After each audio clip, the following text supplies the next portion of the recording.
Buenas, esta semana comenzaremos con la clase de genética mendeliana. Para ello, tenemos que recordar dónde está el ADN en esta célula. Tenemos en células eucariotas ADN tanto en el núcleo como en mitocondria y cloroplasto. En esta es una célula animal, no van a encontrar cloroplastos aquí. Y las características de ese material genético, fíjense, aquí comparamos células procariotas, eucariotas, y en el caso de los virus que no son células vivas, el genoma viral puede ser de ADN y ARN. En el caso de bacterias tenemos el ADN cromosomal circular largo y los plásmidos, y en el caso de eucariotas, como lo acabo de mencionar, podemos tener entonces el ADN lineal en el cromosoma, y tenemos entonces también el ADN en la mitocondria, que es circular, y en el cloroplasto en el caso de células vegetales. Además, que quiero hablarles sobre la paradoja del contenido de ADN. Aquí tenemos que en diferentes seres vivos el tamaño del genoma puede variar en varios rangos de orden de magnitud. Entonces, fíjense, en bacterias gran negativa, la variación entre el tamaño de los genomas entre todas las especies no es mucha. En el de bacterias gram positivas sí hay grandes variaciones con respecto al tamaño del genoma. Y si nos vamos aquí arriba, fíjense que los mamíferos tienen poca variación en el tamaño de genoma, pero los anfibios y las plantas tienen tamaños de genomas muy variables. Y fíjense que el genoma más grande reportado es el genoma de una planta. ¿Ven? Todas estas plantas tienen genomas muy grandes. Entonces, en bacterias el 90% del ADN es codificante. En levadura solo el 68%, en insectos 17%, en aves el 2% y en humanos es cerca del 1%. Entonces, ¿en qué radica todo esto? ¿Qué hace ese ADN que no codifica? Entonces, vamos a empezar a hablar sobre los genomas. Lo primero es la ploidía. La ploidía se refiere a un término básico del set de cromosomas que tiene un organismo. Cuando nosotros tenemos, por ejemplo, en nuestro cuerpo, casi todas nuestras células son diploides, es decir, que tienen dos copias, y por eso uno habla de pares de cromosomas. Sin embargo, nosotros tenemos unas células haploides que son nuestros gametos.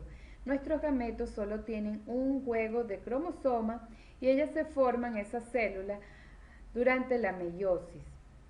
El haploide es cuando una célula u organismo que tiene un set sencillo de cromosomas que no son pareados. Y hablamos de diploidía, es la condición que cada cromosoma de la célula en organismo existe en pares. Entonces aquí tenemos el ejemplo del número de cromosomas presentes en humanos. Hablamos de 23 pares de cromosomas o 46 cromosomas.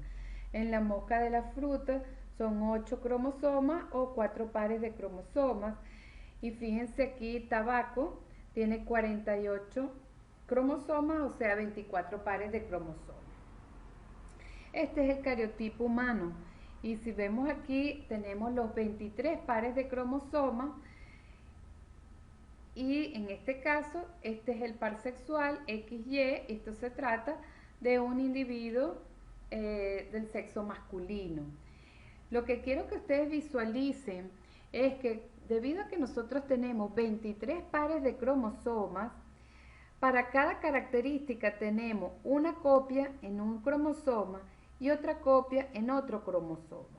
Acuérdense además que el cariotipo, esto que ven como unas X, es el ADN condensado durante la mitosis. ¿Qué quiere decir? Que esto es una copia y esto es otra copia que se va a separar cuando en la célula ocurra la mitosis. Entonces, aquí en estas cromátidas tenemos un alelo y aquí otro alelo. Vamos a ir viendo cada uno de esos conceptos. Fíjense, aquí también les he puesto una tabla donde les muestra que en el caso de plantas podemos tener ejemplos de genomas hexaploides, tetraploides, octoploides, triploides.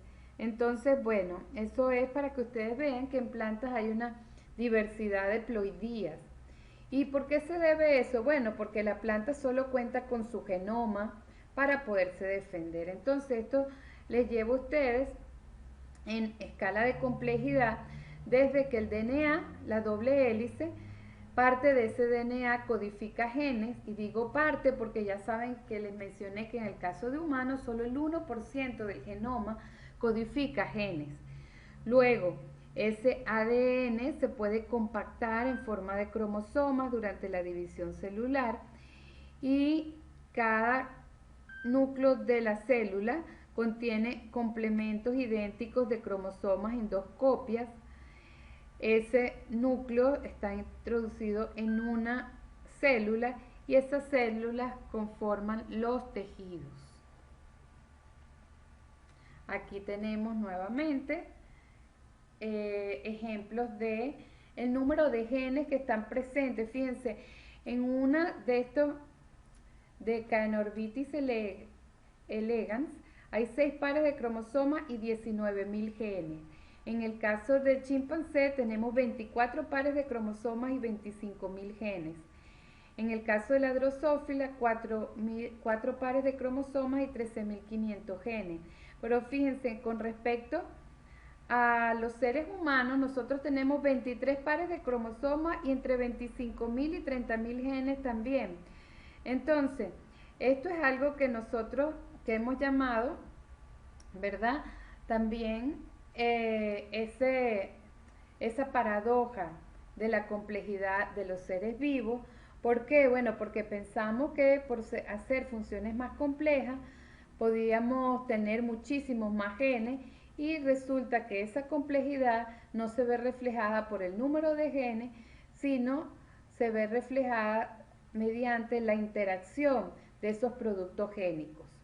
Durante el año vamos a tener entonces oportunidad de discutir de qué forma la interacción de las moléculas hace que los organismos puedan ser más complejos. Tenemos aquí entonces un resumen donde cada célula tiene 46 cromosomas, 2 metros de ADN, 3 billones de subunidades de DNA de ATCG y aproximadamente 30.000 genes. Y esos 30.000 genes, durante la transcripción se genera una molécula de RNA que pudiera ser entonces traducida a proteínas, porque no todas las moléculas de RNA son traducidas a proteínas. Todos los genes pudieran ser transcritos en la célula, pero no todos los RNA son codificantes a proteínas. Empecemos entonces con un poquito de historia de la genética. No todo el tiempo durante el conocimiento del ser humano se tenía claro cuál era el material responsable de la herencia, ni mucho menos de la reproducción sexual. Pasaron cientos de años sin que el hombre supiera ni tuviera el conocimiento sobre la reproducción sexual. Entonces, el primer científico que vamos a ver es William Harvey. Harvey trabajó con el cuerpo humano, fue la primera persona que describió cómo la sangre era bombeada alrededor del cuerpo por el corazón, y él tenía una educación formal privilegiada, ya que él fue educada en el King's College de Canterbury y entonces fue a la Universidad de Cambridge, y él estudió también medicina en Padua, en Italia, bajo la tutoría de Fabricius, que le enseñó muchísimas de las cosas que después él utilizaría. Harvey fue el primero también en sugerir que los humanos y otros mamíferos se reproducían vía la fertilización del huevo por un espermatozoide. Esto fue propuesto 2 siglos antes de que finalmente fuera observado un óvulo. En 1828, fíjense, 2 siglos después es que von Baer descubre los óvulos. Entonces, otro de los investigadores que son los antecesores del conocimiento de la reproducción sexual y de la genética fue Renier de Graaf, que vivió entre 1641 y el 73. Él describió lo que él llamó pequeñas bolas en el ovario, que en ese momento llamaban el testículo de las mujeres. En el estado maduro, el folículo es llamado el folículo de Graf en su honor, y lo que él realmente observó ni siquiera fue el óvulo, fue el saco que deja el óvulo al madurar y entrar en las trompas de falopio. Entonces, pasamos a otro investigador que ustedes han oído porque fue el inventor de esas lentes y el microscopio, que fue Anton van Leeuwenhoek, que vivió entre 1632 y 1724. Entonces, él es considerado como uno de los pioneros en la biología experimental y en la biología celular, ya que él empezó a observar con un sistema de lentes soluciones, por ejemplo, agua de charco, y empezó a describir lo que él llamó animáculos. Él también fue el primero en observar los espermatozoides, y él además propuso de que en los espermatozoides, en la cabeza del espermatozoide, había un pequeño ser humano en chiquitito, y que cuando el espermatozoide iba a la mujer solo aportaba nutrientes a ese pequeño ser vivo que estaba en la cabeza del espermatozoide. Leeuwenhoek descubrió las bacterias, células sanguíneas, células de esperma, nemátodos, rotíferos y miembros del reino protista y mucho más a través de sus sistemas de lente, y fue un gran observador. Después tenemos Niemann Grew, de 1682, publicó un libro que se llama La anatomía de las plantas, y con ello comienza también todos los conocimientos sobre la reproducción sexual de las plantas. Rudolf Camerarius describió entonces, basado en todos estos conocimientos de la anatomía de las flores, la reproducción sexual en plantas, y fue el primero que obtuvo un híbrido. Luego, Joseph Kohl-Reuter observó que los híbridos de un cruce pueden parecerse a uno de los padres o a ambos. Estos eran observaciones bastante relevantes. Fíjense que estamos hablando que vivió entre 1733 y 1806, o sea que estaba comenzando el siglo XIX, y hasta ese momento pocas personas tenían el conocimiento de lo que era la reproducción sexual en plantas. Y este investigador, Kohl-Reuter, pudo entonces hacer una observación importante como antecedente de la genética, y es que si dos especies hibridaban, el cruce se parecía a uno de los padres o a ambos padres. Entonces, esto es todo lo que son los antecedentes a las observaciones de Mendel. Mendel no fue el primero en realizar cruces híbridos, pero sí fue el primero en diseñar una estrategia metodológica para contabilizar y categorizar los resultados. Él propuso en 1865 las leyes de la genética.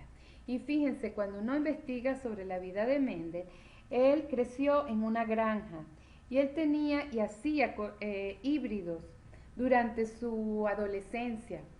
Él tenía bastante conocimiento antes de hacerse monje.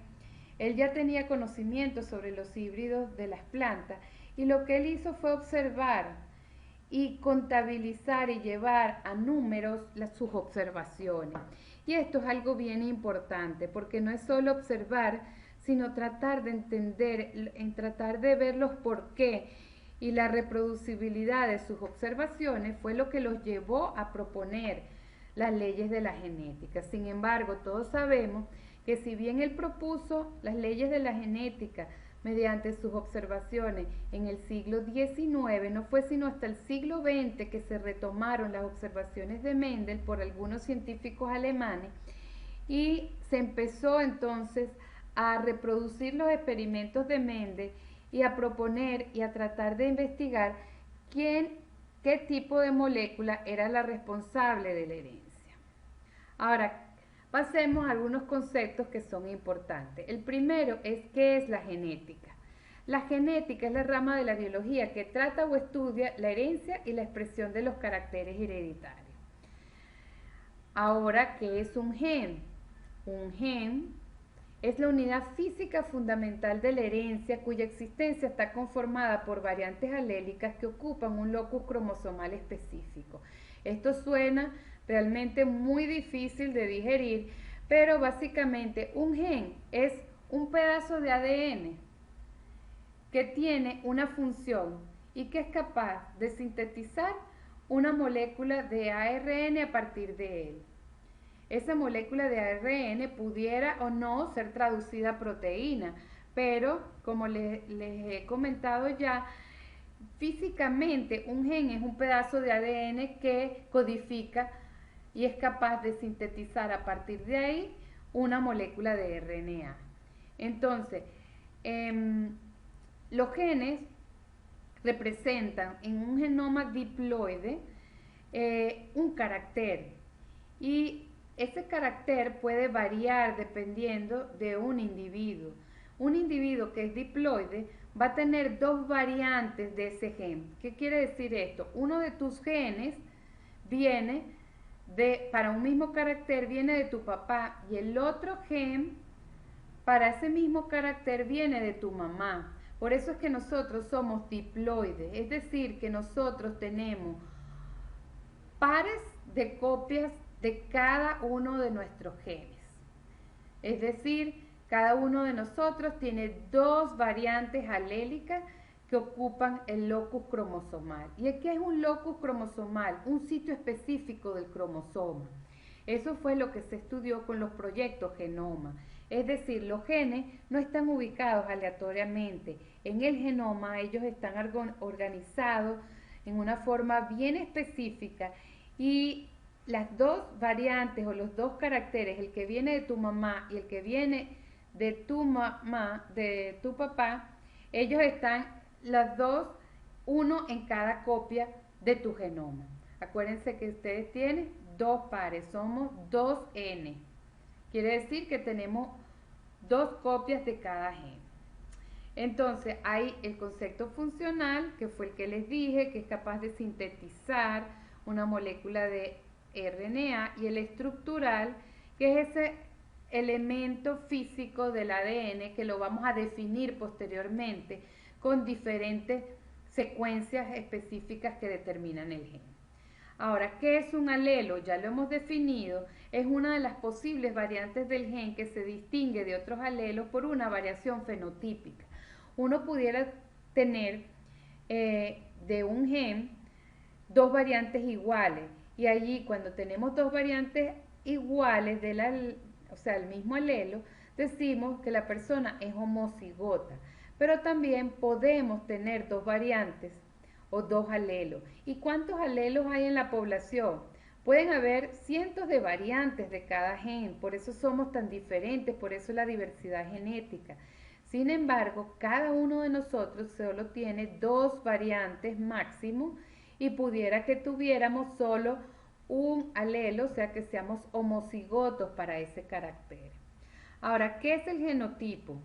Es la constitución genética de un organismo. A menudo se usa para denotar la composición alélica de un número limitado de genes bajo investigación. Entonces nosotros nos vamos a referir al genotipo, si nosotros estamos haciendo los problemas de Mendel, como la característica o los caracteres. Si es monohíbrido vamos a referirnos solo a un carácter. Si el cruce es dihíbrido vamos a referirnos a dos caracteres, y para cada uno de esos caracteres el genotipo tiene que expresar la presencia de los dos alelos, si esos dos alelos son iguales o si esos dos alelos son diferentes. Ahora, el fenotipo son las características observables de un organismo que son genéticamente controladas. ¿Qué quiere decir esto? Que el genotipo es uno y el fenotipo pudiera ser otro, ¿ok? Nosotros podemos tener dos tipos de fenotipos en un tipo de fenotipo con dos tipos de genotipos. ¿Qué quiere decir? Que si tenemos un carácter dominante, podemos entonces tener el mismo fenotipo, pero con diferentes genotipos. Entonces, ya vamos a ver con ejemplos cómo es esto. ¿Qué es un individuo homózigo? Ya lo he mencionado, es un individuo con alelos idénticos en uno o más loci. Estos individuos producirán gametos idénticos para esos caracteres. Y en el caso del heterocigoto es cuando tenemos diferentes alelos en uno o más loci. Tales individuos producirán gametos diferentes. Si tú eres heterocigoto, vas a producir un gameto de un tipo y un gameto de otro tipo. Ahora, ¿qué es un carácter dominante? Es aquel carácter que se expresa en su condición heterocigota. No siempre los caracteres son dominantes y recesivos. En este curso vamos a ver la codominancia y algunos otros factores que determinan la herencia. Y un carácter recesivo es aquel que no se expresa en su condición heterocigota y que solo se expresa en su condición homocigota. Ahora, progenitores y progenie o generación filial. Los progenitores son los individuos que se cruzan y los denotamos como P. La progenie o generación filial es la generación de descendientes y se denota como F. Estos criterios, esta simbología es importante al momento de realizar un problema de cruces de Mendel. Entonces siempre tenemos que denotar el P, la F, y dependiendo de qué se trate, si es la generación 1 o 2, vamos a hablar de la P1, los parentales 1, o la F1, que es la generación filial 1, o los descendientes de ese cruce entre los P1. Además, también tenemos que hablar de los gametos, que los vamos a denominar como G en los problemas de Mendel. Entonces, hasta aquí necesitamos saber para la próxima clase que les voy a preguntar estos conceptos.